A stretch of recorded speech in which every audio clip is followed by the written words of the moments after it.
Assalamualaikum warahmatullahi wabarakatuh. Nama saya Musa Faroyuma, NIM 2020-265 dari Fakultas Hukum kelas C Universitas Mulia Kudus. Pelajaran berharga, janganlah iri dengan apa yang telah dimiliki oleh orang lain. Di sini saya akan mempresentasikan hukum administrasi negara. Yang pertama, istilah dan pengertian. Ada beberapa istilah di dalam penyebutan hukum administrasi negara yang merupakan terjemahan dari administrative rights di negara Belanda, Verwaltungsrecht di negara Jerman,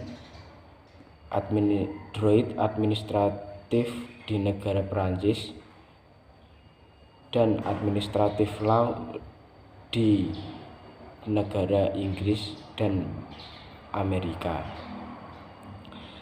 Hukum administrasi negara adalah hukum tentang pengadministrasian negara yang mengenai pemerintahan dan segala peraturan-peraturan di dalamnya, serta bagaimana menjalankan fungsi dan tugas pemerintahan tersebut dalam bidang kehidupan masyarakat dengan tujuan untuk meningkatkan kesejahteraan umum.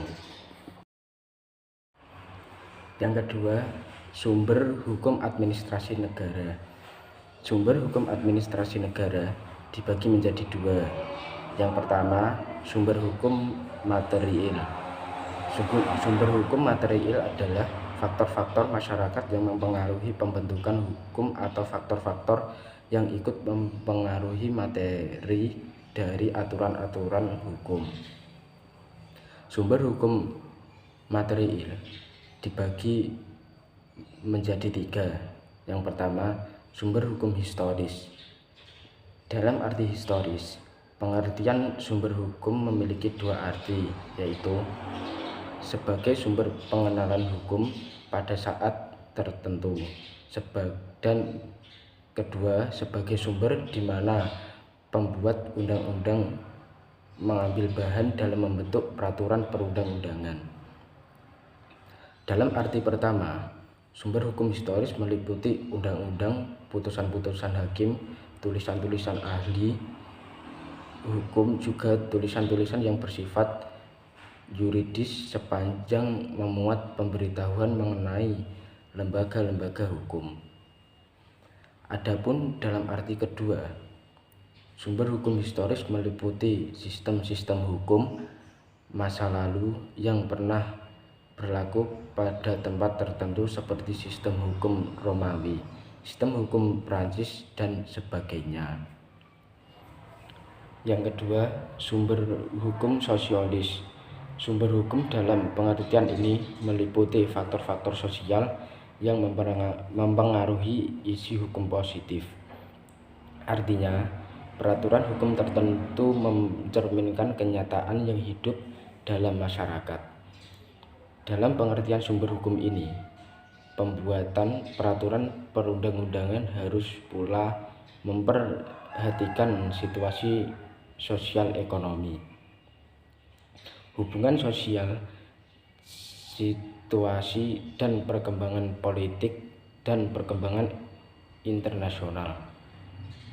Karena faktor-faktor yang mempengaruhi isi peraturan itu begitu kompleks dari berbagai disiplin keilmuan, dengan kata lain melibatkan ahli ekonomi, sejarawan, ahli politik, psikologi, dan sebagainya, di samping ahli hukum sendiri.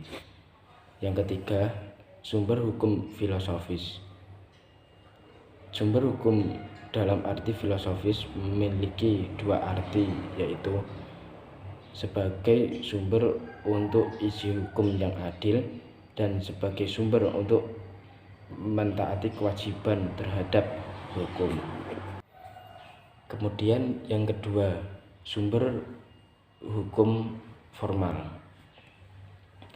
Sumber hukum formal terdiri dari Pertama, peraturan perundang-undangan. Kedua, kebiasaan. Ketiga, doktrin.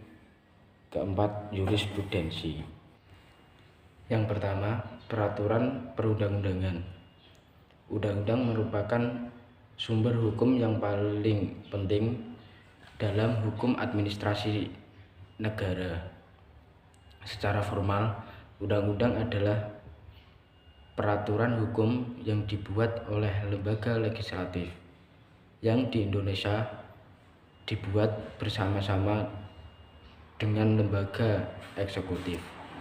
Menurut PJP TAK, undang-undang adalah produk dari pembuat undang-undang dan sebagai sumber hukum dalam arti formal yang berlaku umum, memuat peraturan hukum yang mengikat warga negara. Undang-undang dianggap sebagai sumber hukum paling penting karena terutama bagi negara hukum demokratis yang menempatkan undang-undang sebagai pengejawantahan aspirasi rakyat yang diformalkan. Juga karena berdasarkan undang-undang ini, pemerintah memperoleh wewenang untuk melakukan tindakan hukum tertentu atau wewenang untuk membuat peraturan perundang-undangan tertentu. Yang kedua, kebiasaan atau praktek tata usaha. Keputusan yang dikeluarkan oleh alat administrasi negara dikenal sebagai keputusan tata usaha negara. Di dalam memutuskan keputusan atau ketetapan-ketetapan ini muncul praktek administrasi negara yang melahirkan hukum administrasi negara kebiasaan atau yang tidak tertulis. Hal ini terjadi karena administrasi negara dapat mengambil tindakan-tindakan yang dianggap penting dalam rangka pelayanan kepada masyarakat meskipun belum ada undang-undang. Hukum tidak tertulis atau kebiasaan atau praktek tata usaha negara inilah yang dapat menjadi sumber hukum dalam arti formil. Yang ketiga, doktrin. Meskipun ajaran hukum atau pendapat para sarjana hukum tidak memiliki kekuatan mengikat, namun pendapat sarjana hukum ini begitu penting bahwa dalam sejarah pernah terdapat ungkapan bahwa orang tidak boleh menyimpang dari pendapat umum para ahli hukum. Menurut S.F. Mardun dan Muhammad Mahfud, doktrin atau pendapat para ahli dapat menjadi sumber hukum formal, hukum administrasi negara. Sebab para ahli itu dapat melahirkan teori-teori dalam lapangan hukum administrasi negara yang kemudian dapat mendorong timbulnya kaidah-kaidah hukum administrasi negara. Yang keempat, jurisprudensi. Jurisprudensi adalah ajaran hukum yang tersusun dari dalam peradilan yang kemudian dipakai sebagai landasan hukum. Jurisprudensi dapat menjadi sumber hukum bagi hukum administrasi negara. Itulah sebabnya A.M. Donner sebagaimana telah disebutkan menganggap hukum administrasi negara memuat peraturan-peraturan yang dibentuk oleh pembuat undang-undang, juga bentuk oleh hakim. Barangkali keberadaan jurisprudensi dalam hukum administrasi negara jauh lebih banyak dibanding dengan hukum yang lain. sehubungan dengan diadopsinya asas hukum aktif dan ajaran pembuktian batas dalam hukum acara peradilan administrasi negara, sehingga jurisprudensi akan menempati posisi penting dalam melengkapi dan memperkaya hukum administrasi negara. Yang ketiga, kegiatan-kegiatan administrasi negara. Kegiatan administrasi negara dibagi menjadi dua macam, yaitu kegiatan bersifat non-yuridis dan kegiatan bersifat yuridis. Yang pertama, kegiatan bersifat non-yuridis meliputi 4 pokok kegiatan yang dijalankan oleh pejabat-pejabat negara yang sekaligus merangkap sebagai pejabat-pejabat administrasi negara, yakni A. Pemerintahan negara, B. Manajemen keadministrasian negara, C. Pengendalian atau pengawasan terhadap badan-badan usaha negara, D. Tata usaha negara. Yang kedua, kegiatan administrasi negara yang bersifat yuridis. Ini menciptakan hubungan hukum administrasi negara antara pihak penguasa negara dengan pihak warga masyarakat yang bersangkutan. Pembuatan hukum administrasi negara tersebut harus memenuhi syarat seperti kepentingan umum atau perlindungan atau pengamanan kepentingan masyarakat, karena pembuatan hukum administrasi tersebut adalah perbuatan hukum sepihak yang mengikat masyarakat yang bersangkutan karena wewenang undang-undang. Perbuatan administrasi negara yang bersifat yuridis menurut Pro Judi Atmosudirjo adalah A. Penetapan, yaitu pembuatan sepihak yang bersifat administrasi negara yang dilakukan oleh pejabat atau instansi penguasa negara yang berwenang. B. Rencana adalah suatu pembuatan administrasi negara yang menciptakan hubungan hukum antara penguasa dan warga masyarakat. C. Norma jabaran, pembuatan hukum dari penguasa administrasi yang membuat norma-norma agar isi dari undang-undang dapat bersifat konkret dan praktis sehingga dapat diterapkan menurut keadaan waktu dan tempat. D.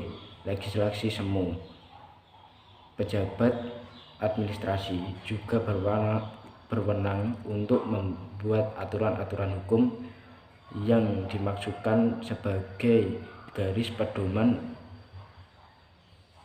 pelaksanaan polis yang dipublikasikan secara luas. Yang keempat, syarat-syarat pelaksanaan hukum administrasi negara. Pertama, efektivitas, artinya kegiatan harus mengenai sasaran atau tujuan yang telah ditetapkan atau direncanakan. 2.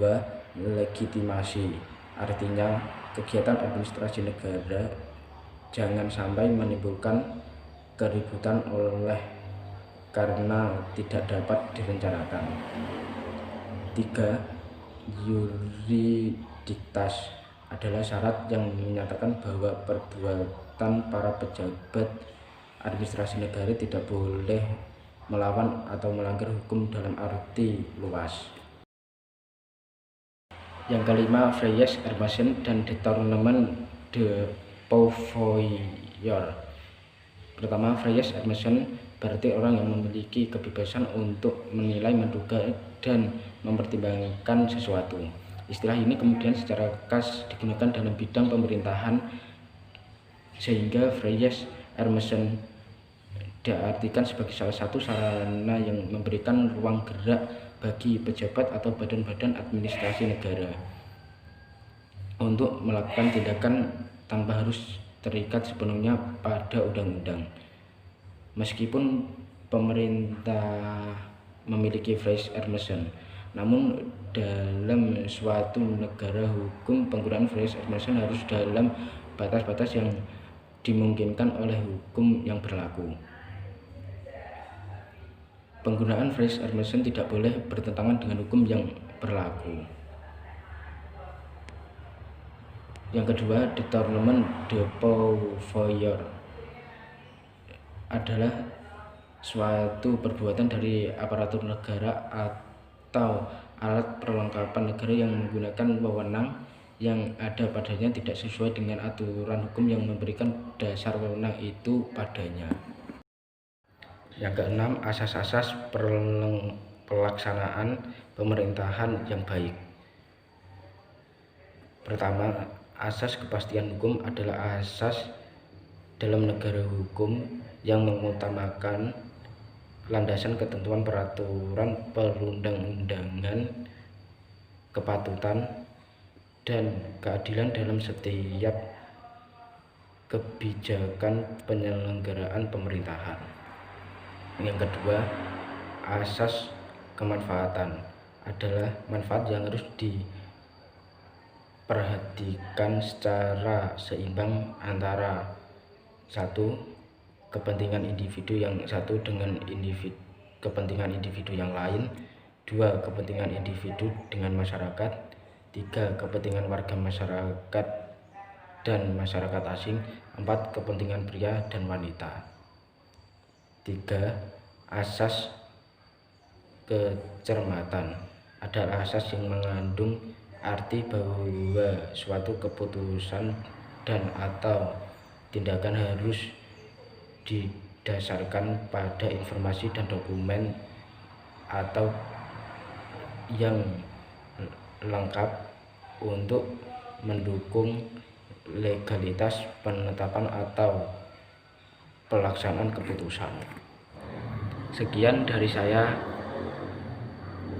Wassalamualaikum warahmatullahi wabarakatuh.